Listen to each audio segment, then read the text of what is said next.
পারুল আর ওঙ্কারকে একসাথে দেখে হিংসায় জ্বলে উঠল রায়ান। হ্যাঁ বন্ধুরা, এমনটাই দেখা যাবে, তাই সম্পূর্ণ জানতে ভিডিওটিতে লাইক দিয়ে চ্যানেলটি সাবস্ক্রাইব করে দেখতে থাকুন।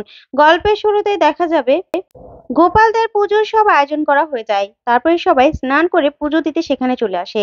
তখন সেখানে রুকু আসে। রুকুকে দেখে গোপাল অবাক হয়ে তাকিয়ে থাকে। তারপরে রুকু গোপালের দিকে এক দৃষ্টিতে তাকিয়ে থাকে।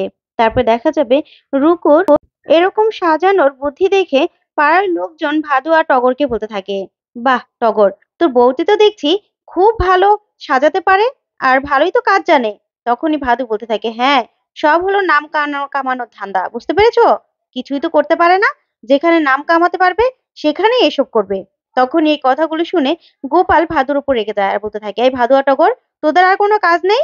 হ্যাঁ, তোরা শুধু সারা দিন দাঁড়িয়ে দাঁড়িয়ে খুচুর খুচুর খুচুর খুচুর করিস। এবার যদি পরীক্ষায় পাশটা না করিস না, তাহলে দেখবি তোদের অবস্থা আমি কি করি। তোদের ফোন দুটো না আমি একদম ভেঙে দেবো।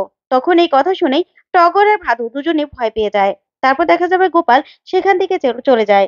ওইদিকে রুকু সবার ছবি তুলে দেয়। তারপরে ঠাকুরমশাই আসলে পুজো শুরু হয়ে যায়।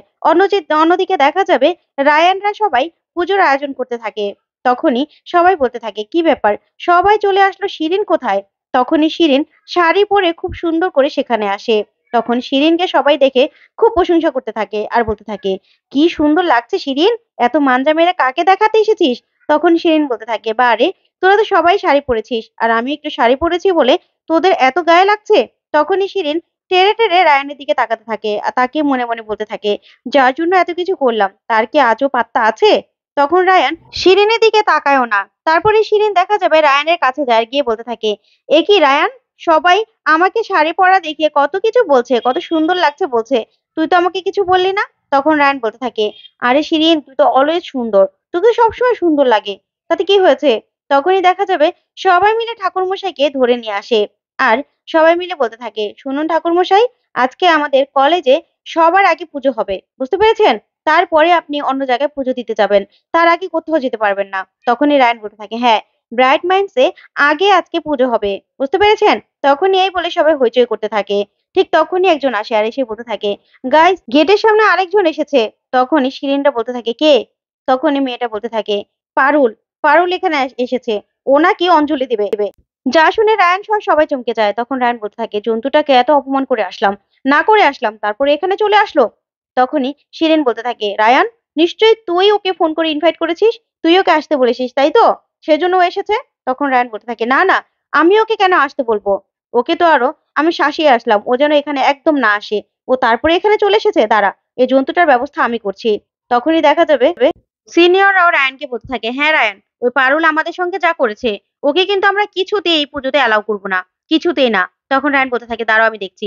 এই বলে সবাই মিলে গেটের সামনে যায়। তখনই রায়ান বলতে থাকে, এই পারুল, এই তুই এখানে কেন এসেছিস? তখন পারুল বলতে থাকে, কেন আমাকে ঢুকতে দেবেন না বলুন তো? আমিও তো এই ব্রাইট মাইন্ডসেরই স্টুডেন্ট, তাহলে আমি কেন ঢুকবো না? আমি এখানে অঞ্জলি দিয়ে তারপর চলে যাব। তখন শিরিন বলতে থাকে, না, তুমি এখানে কিছুতেই ঢুকবে না, বুঝতে পেরেছো? এটা কোনো কলেজের পুজো নয়, এটা আমাদের হোস্টেলের পুজো, তাই এখানে তুমি কোনোভাবে ইনভাইটেড নও। তখনই পারুল বলতে থাকে, কেন? কেন আমি ঢুকতে পারবো না? আমি তো শুধুমাত্র অঞ্জলিটা দিয়েই চলে যাব, তাহলে তোমাদের এত কেন লাগছে? তখনই সবাই মিলে বলতে থাকে, শোনো, তোমরা আমাদের সঙ্গে যা করেছো না, তার জন্য তোমাকে আমরা কিছুতেই ক্ষমা করবো না, আর এখানে ঢুকতেও দেবো না। তখন পারুল বলতে থাকে, কেন? আমি তো ঢুকবোই, আমাকে কে আটকাবে? হ্যাঁ, আমাকে কে আটকাবে? আমাকে কেউ আটকাতে পারবে না। তখন রায়ান বলতে থাকে, পারুল, তোকে বলেছি না যে তুই এখানে আসবি না, তারপরেও তুই বেহায়ার মতো এখানে চলে এসেছিস। তখনই অভুদয় বলতে থাকে, শোনো পারুল, এখানে না তোমাকে কেউ অ্যালাউ করবে না, তাই তুমি প্লিজ চলে যাও। তখন বাকিগুলো বলতে থাকে, পারুল, তুমি এত বেহায়া কেন? হ্যাঁ, তোমার কি ন্যূনতম ভদ্রতা নেই? তখন পারুল বলতে থাকে, হ্যাঁ, আমি যদি হোস্টেলে না হয়ে থাকে, আমি যদি ঢুকতে না পারি, তাহলে রায়ানও তো এই হোস্টেলে থাকে না, তাহলে ও কেন ঢুকবে? আর শিরিনও তো এই হোস্টেলে থাকে না, তাহলে ওরা কেন ঢুকবে? তখন এই কথাতেই শিরিন আর রায়ান চমকে যায়। তখন অভুদয় বলতে থাকে, শোনো, ওদেরকে আমরা ইনভাইট করেছি, তোমাকে কে ইনভাইট করেছে? তোমাকে তো কেউ ইনভাইট করেনি, তাহলে তুমি কেন ঢুকবে? তোমাকে আমরা এখানে ঢুকতে দেব না, দেব না, দেব না। তখন পারুল বলতে থাকে, আমি তো ঢুকবোই, আমি 100 বার ঢুকবো, আমি এখানে পুজো দেবো, আমি অন্য কোথাও কেন পুজো দেবো? আমি এখানে পড়ি, আমি এখানেই পুজো দেবো, বুঝতে পেরেছো? ঠিক তখনই সেখানে অঙ্কা চলে আসে আর এসে বলতে থাকে, পারুলকে আমি ইনভাইট করেছি। তখন অহংকারকে দেখে সবাই চমকে যায়। আর তখনই অহংকার বলতে থাকে, হ্যাঁ কাকা, ওকে ছেড়ে দিন, ও আমার বন্ধু, ওকে আমি ফোন করে নিজে নিমন্ত্রণ করেছি, তাই ও এখানে এসেছে। তখনই গে সিকিউরিটি কাকা ওকে ছেড়ে দেয়। আর তখন পারুল আর অঙ্কার ভিতরে চলে যায়। তখনই রায়ান বলতে থাকে, এত বড় সাহস! ওই অঙ্কার পারুলকে নিয়ে ভিতরে চলে গেল। তখনই শিরিন সহ সবাই বলতে থাকে, ওই অঙ্কারটা না বড্ড বার বেড়েছে। ও কিনা আমাদের কথা অমান্য করে পারুলকে ইনভাইট করেছে। তারপরে দেখা যাবে ওইদিকে গোপালরা সবাই মিলে পুজো দিতে থাকে। আর এইদিকে রায়ানরাও সবাই মিলে পুজো দিতে থাকে। তারপরেই সবার অঞ্জলি দেওয়া হয়ে যায়। ওইদিকে রুকু সবাইকে প্রসাদ দিতে থাকে। তারপরে প্রসাদ দিলে গোপালের কাছে গেলে গোপাল বলতে থাকে, ধন্যবাদ। তুমি আজকে যা করেছো, তুমি না থাকলে সত্যি পুজোটা এরকম ভাবে কোনোদিন আমি দিতে পারতাম না। সত্যি কথা। তখনই রুকু বলতে থাকে, কি যে বলেন না, আপনি আমার জন্য যা করেছেন, গোয়াল কাটা থেকে এটা অন্তত অনেক সহজ। আমি যেটা পারি সেটা আপনাকে আমি করে দিয়েছি। আপনি তো আমাকে অনেক হেল্প করেছেন। তাহলে ওইদিকে ভাদু সব কথা শোনার চেষ্টা করে। তখন রুকুকে গোপাল বলতে থাকে, রুকু, এসব কথা আর কখনো বলবে না, ঠিক আছে? তারপরে রুকু বলতে থাকে, ঠিক আছে।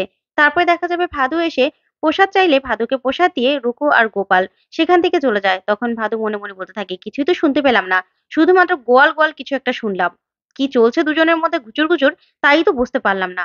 ওইদিকে দেখা যাবে সবার পুজো শেষে রায়ান আর শিরিন তাকিয়ে থাকে। ওইদিকে অঙ্কার আর পারুল প্রসাদ খেতে থাকে আর খুব হাসাহাসি করতে থাকে। তখন রায়ান মনে মনে খুব হিংসে জ্বলতে থাকে। তখন শিরিন বলতে থাকে, এই অঙ্কারটা না বড্ড বার বেড়েছে। ওকে এতবার বারণ করার পরেও এই পারুলটাকে এখানে ঢুকতে দিয়েছে। তখনই সবাই মিলে বলতে থাকে, অঙ্কারটার একটা ব্যবস্থা করতে হবে। জুনিয়ররা না খুব উড়ছে, নিজেদের মতো করে যে যাকে পারছে ইনভাইট করছে। ও আমাদের কথার কোনো পাত্তা দিল না তো। ওকে না আজকে রাতে এমন একটা উচিত শিক্ষা দেব না। তখন রায়ান বলতে থাকে, হ্যাঁ, অঙ্কারের সাজা পেতেই হবে। আর সেটা ও রাতেই পাবে। তারপরে দেখা যাবে রাতে অঙ্কার শুয়ে শুয়ে গান শুনছিল। তখনই সেখানে অভুদয়রা সবাই চলে আসে। তারপরে অভুদয় খাটের উপর জুতো নিয়ে পা রাখলে অঙ্কার বলে ওঠে, এ কি, তোমরা জুতো নিয়ে এখানে পা রেখেছো কেন? তখন অভুদয় বলতে থাকে, আমাদের যেখানে খুশি সেখানে পা রাখবো। তখন অঙ্কার বলতে থাকে, দেখো এগুলো আমার পছন্দ না, বুঝতে পেরেছো? তখনই অভুদয় অর্ক ওরা সবাই মিলে অঙ্কারকে ধরে আর বলতে থাকে, বড্ড বার বেড়েছে তাই না? যাকে আমরা ইনভাইট করতে না করছি তাকেই তুমি ইনভাইট করছো? তোর এত বড় সাহস! আজকে দেখ তোর কি অবস্থা করি। তখন অঙ্কার বলতে থাকে, আমি আবার কি করলাম? আমি তো কিছু করিনি। তখনই অর্ক বলতে থাকে, তুই কিছু করিসনি? তুই পারুলকে কেন ইনভাইট করেছিলি? তখনই অঙ্কার বলতে থাকে, দেখো পারুল তো আমাদের বন্ধু তাই না, ক্লাসমেট। ও এসেছে তো কি হয়েছে? তখনই অভ্যুদয়রা বলতে থাকে, জানিস না ও আমাদের সঙ্গে কি করেছে? তোকে বারণ করেছিলাম না, তুই তো শুনিসনি। আজকে দেখ তোর কি অবস্থা করি। তখনই অঙ্কার বলতে থাকে, দেখো আমার সঙ্গে কোনো বাড়াবাড়ি করবে না, আমার গায়ে একদম হাত দেবে না, তাহলে কিন্তু আমি পারুলকে ফোন করব, পারুলকে বলে দেবো। তখনই সবাই মিলে বলতে থাকে, পারুলকে? তুই পারুলকে বললে কি হবে? কিচ্ছু করতে পারবে না। তখনই অঙ্কার ওদের থেকে ছুটে গিয়ে বলতে থাকে, আমি এখনই পারুলকে ফোন করছি। এই বলে পারুলকে ফোন করতে থাকে। ওইদিকে দেখা যাবে গোপালদের ওখানে রুকু খুব সুন্দর করে প্রোগ্রামের আয়োজন করে, সবাই সবার মতো করে যে যা পারে করতে থাকে। তখন সেগুলো দেখে পারুল খুব খুশি হয়ে যায়, বলতে থাকে, দাদা তুমি খুশি তো? তখন গোপাল বলতে থাকে, বড্ড খুশি রে বোন, অনেক খুশি, আমি অনেক খুশি। রুকু যে এত সুন্দর করে আয়োজন করবে সেটা তো আমি ভাবতেও পারিনি। ওইদিকে তখনই অঙ্কার পারুলকে ফোন করে, কিন্তু পারুল ফোনটা রিসিভ করে না। তারপরে দেখা যাবে সবাই মিলে রুকু আর গোপালকে গান গাইতে ওই স্টেজে উঠিয়ে দেয়। তারপর রুকু আর গোপাল স্টেজে গান গাইতে থাকে। তারপর পারুল বলতে থাকে, অঙ্কার কেন ফোন করলো দেখি তো? অঙ্কারকে বারবার করে পারুল ফোন করতে থাকে, কিন্তু অঙ্কার কিছুতেই ফোন ধরে না। ওইদিকে অঙ্কারকে ওরা সবাই মাথায় করে তুলে নিয়ে যায় আর বলতে থাকে, তোর খুব ওড়ার শখ হয়েছে না, আজকে তোকে ওড়াবো দাঁড়া। এই বলে ওরা নিয়ে চলে যায়। এদিকে পারুল বলতে থাকে, অঙ্কারটা কেন ফোন করলো কে জানে, আবার তো ফোনও ধরছে না। এদিকে পারুল সবাই মিলে রুকু আর গোপালের গান শুনে খুব খুশি হয়ে যায়। তো বন্ধুরা, পারুল কি পারবে অঙ্কারকে ওদের হাত থেকে বাঁচাতে আর ওদেরকে উচিত শিক্ষা দিতে? তোমাদের কি মনে হয় অবশ্যই কমেন্ট করে জানাতে ভুলবেন। আর পরবর্তী আপডেট পেতে অবশ্যই চ্যানেলটি সাবস্ক্রাইব করবে। ধন্যবাদ।